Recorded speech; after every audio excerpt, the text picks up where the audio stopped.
अस्सलाम वालेकुम, क्या हाल है आप सबके? ठीक ठाक हैं जी। मौसम मैं भी इंजॉय कर रही हूँ, यकीनन आप भी कर रहे होंगे। आज सुबह जब मैं उठी तो आई वाज जस्ट थिंकिंग कि क्यों ना मैं टीसीएम के बारे में आपसे डिटेल में बात करूँ। कभी आपने सोचा कि कन्वेंशनल मेडिसिन इंसान को, ह्यूमन बॉडी को एज अ मशीन लेती है, लेकिन क्या आप ये जानते हैं कि ट्रेडिशनल चाइनीज़ मेडिसिन आज से 2000 साल पहले से इंसान को एज अ मिनी यूनिवर्स लेती है? आइए देखें कैसे। नीजिंग टेक्निक ट्रेडिशनल चाइनीज़ मेडिसिन की बेस लाइन या फाउंडेशन है, और इसमें एक राज छुपा है इस टेक्निक में, और वो राज क्या है? Living in harmony with the nature. कुदरत के साथ किस तरह से सेहतमंद रहा जा सकता है, कुदरती अज्जा, कुदरती ग़ज़ा, माहौल के साथ किस तरह एडजस्ट होके कुदरती तौर पे सेहत हासिल की जा सकती है। में जो मोस्ट इम्पॉर्टेंट थिंग कहा जाती है कि वो अच्छा तबीब या वो अच्छा एक्यूपंक्चरिस्ट या ट्रेडिशनल चाइनीज़ मेडिसिन स्पेशलिस्ट नहीं हो सकता जो बीमारी के ऊपर फोकस करे और आपकी नॉर्मल लिविंग में प्रिवेंटिव एलिमेंट्स के ऊपर बात ना करे। So the best part is कि आपको बीमारी के हालत में नहीं, सेहत की हालत में प्रिवेंटिव मेजर्स के तौर पे अपनी ट्रेडिशनल चाइनीज़ मेडिसिन स्पेशलिस्ट को मिलना बहुत ज़रूरी है, ताकि आप हार्मनी में रहें, ताकि आप बैलेंस्ड रहें, बीमारी से बचते रहें। सो मेरे पास जब भी कोई पेशेंट्स आते हैं, वो जानते हैं, जिन आप लोग जो सुन रहे हैं, जो मुझसे मिल चुके हैं, मुझसे इलाज करा चुके हैं, कि मैं हमेशा कहती हूँ कि मेरा फोकस आपकी बीमारी को ठीक करना नहीं, मेरा फोकस उस बीमारी की ठीक करने के बाद कभी बीमार ना हो इसके ऊपर होगा। मेरा फोकस आप पे नहीं, आपके ख़ानदान पे होगा। अगर आप मेरे पास आ रहे हैं तो सिर्फ अपने लिए नहीं, मैं आपको इतना सिखा दूं जो कि मेरी फील्ड कहती है कि आपको जीना आ जाए। यही मेन कॉन्सेप्ट है, क्योर नहीं, प्रिवेंशन। प्रिवेंटिव स्टेज में सबसे इम्पॉर्टेंट है दो चीज़ें। एक ये कि आपको अपने सीज़न के साथ अपने खाने पीने, उठने जागने की रूटीन को चेंज करें। दूसरा, स्ट्रेस को बैलेंस करने की टेक्निक्स, ब्रीदिंग टेक्निक्स। तो प्रिवेंटिव एलिमेंट में आपकी बॉडी को जानते हुए, बॉडी टाइप को जानते हुए, हम आपको कुछ ऐसी चीज़ें बताते हैं जिससे आप अपनी ये सीख सकें कि मौसम आया है तो बदलना कैसे, कपड़े, खाना पीना, उठना जागना। इसी तरह मौसम के चेंज के साथ साथ स्ट्रेसेस, इमोशनली अपने आप को काम डाउन रखना कितना ज़रूरी है। और उसकी वजह से बहुत सारे ऑर्गन, जिस तरह मिसाल के तौर पर अगर बहुत सारी सैडनेस, ग्रीफ ग्रीफ का एलिमेंट अगर एक्सेस हो जाए तो मेरी फील कहती है एस्थमा, एक्जिमा एग्रीवेट कर सकता है। इसी तरह अगर बहुत वरीसम हालात में रहते हैं, परेशान, फेयरफुल, तो आपकी किडनी इन्वॉल्व हो सकती है।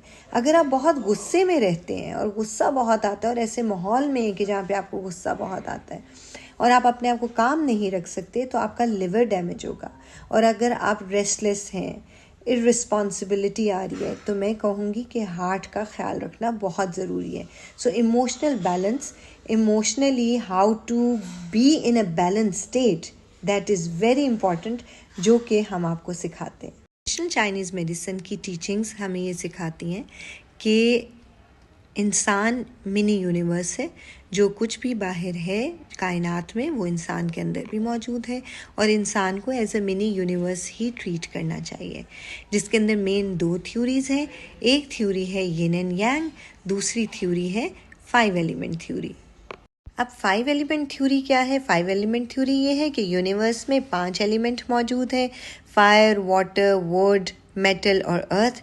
इसी तरह इंसान के अंदर भी इन्हीं एलिमेंट्स के साथ 5 बेसिक ऑर्गन मौजूद हैं, जो कि है हार्ट, आपका स्प्लीन, लंग्स, किडनी और लिवर। इनका ख्याल रखना ज़रूरी है। तो जैसे ही इसी के साथ साथ 5 अंदर के सीज़न भी हैं, 5 अंदर के फ्लेवर्स भी हैं। लेट्स सपोज़ अगर आपको सॉल्ट की क्रेविंग हो रही है तो वाटर डिसबैलेंस है, यानी आपकी किडनी को कोई इशू हो रहा है या किडनी बैलेंस मांग रही है। इसी तरह अगर आपको खट्टे की क्रेविंग हो रही है, सावर टेस्ट की क्रेविंग हो रही है, तो वो फायर के डिसबैलेंस भी हो सकता है, फायर बैलेंस चाह रही है और आपके लिवर का ख्याल रखना चाहिए। सो जितना कुछ बाहर 5 एलिमेंट्स में है, बॉडी के अंदर भी वही एलिमेंट्स मौजूद हैं और उनके साथ हमारा डायग्नोसिस करना और ट्रीटमेंट करना आसान हो जाता है। सो स्टेट ऑफ बैलेंस जो है 2 थ्योरीज पे है, जैसे मैंने आपको बताया यिन एंड यांग।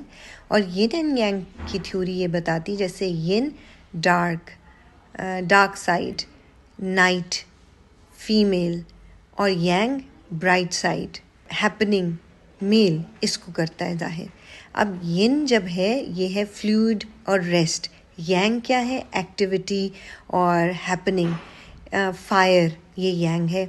जब भी आप स्ट्रेस आउट होते हो तो आपकी यांग जो एनर्जी है वो यिन को खा जाती है, आप रेस्टलेस फील करते हो, यानी रेस्ट। तो बैलेंस का नाम यानी दिन और रात का बैलेंस, लड़का और लड़की का बैलेंस, अंदर और बाहर का बैलेंस, ये बहुत ज़रूरी है।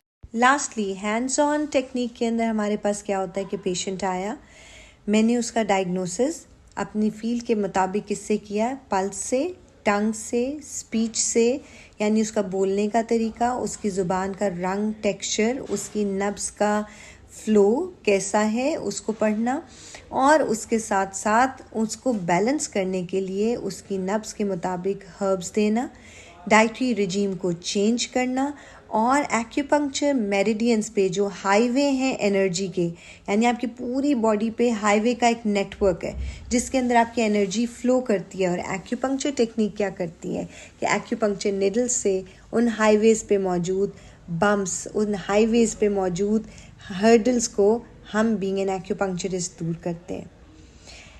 अपना ख्याल रखें, अपने इर्द गिर्द सबका ख्याल रखें, और याद रखें आप इस बड़ी कायनात में से एक छोटी कायनात है, और इस छोटी कायनात को समझना अपने लिए ज़रूरी है। तो अपने आप को सुनना सीखें, आपकी बॉडी आपको क्या कह रही है वो जानने की कोशिश कीजिए।